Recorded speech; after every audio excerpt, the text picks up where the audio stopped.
আকাশসমূহ এবং এই পৃথিবীতে একমাত্র আল্লাহরই রাজ চলে। অন্য কারো রাজ চলবে?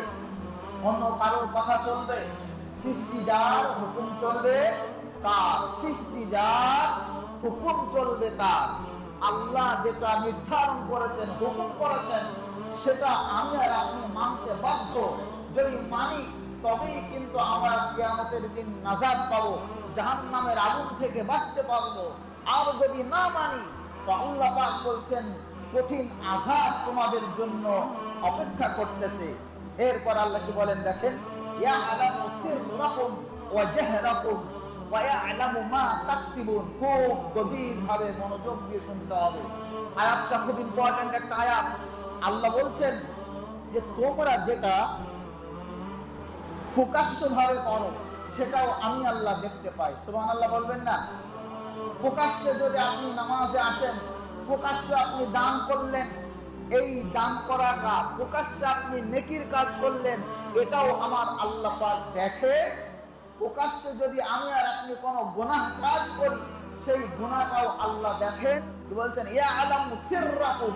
সিররুন মানে গোপন। সিররুন মানে কি?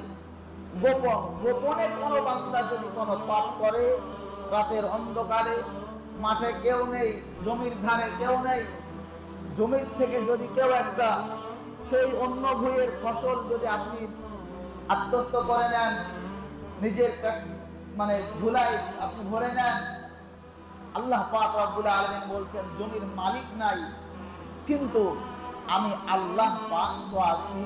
সুতরাং আল্লাহ বলেন যে তোমরা গোপনেও কোনো পাপ করিও না, আর প্রকাশ্যেও কোনো পাপ করিও না। গোপনেও তোমরা নেকির কাজ করো, আর প্রকাশ্যেও তোমরা নেকির কাজ করো, কারণ আমি আল্লাহ ইয়ালামু সিররাকুম ওয়া জাহরাকুম, তোমাদের গোপন এবং সদর দুটোই আমি অবগত আছি। ওয়া ইয়ালামু মা তাকসিবুন, এবং তোমরা যা কিছু করো তিনি আল্লাহ পাক রব্বুল আলামিন বলছেন তিনি মা তাকসিবুন, তোমরা যা কিছু করো সব কিছুই আমার আল্লাহ পাক জানেন। এরপর আল্লাহ রাব্বুল আলামিন কি বলেন দেখেন,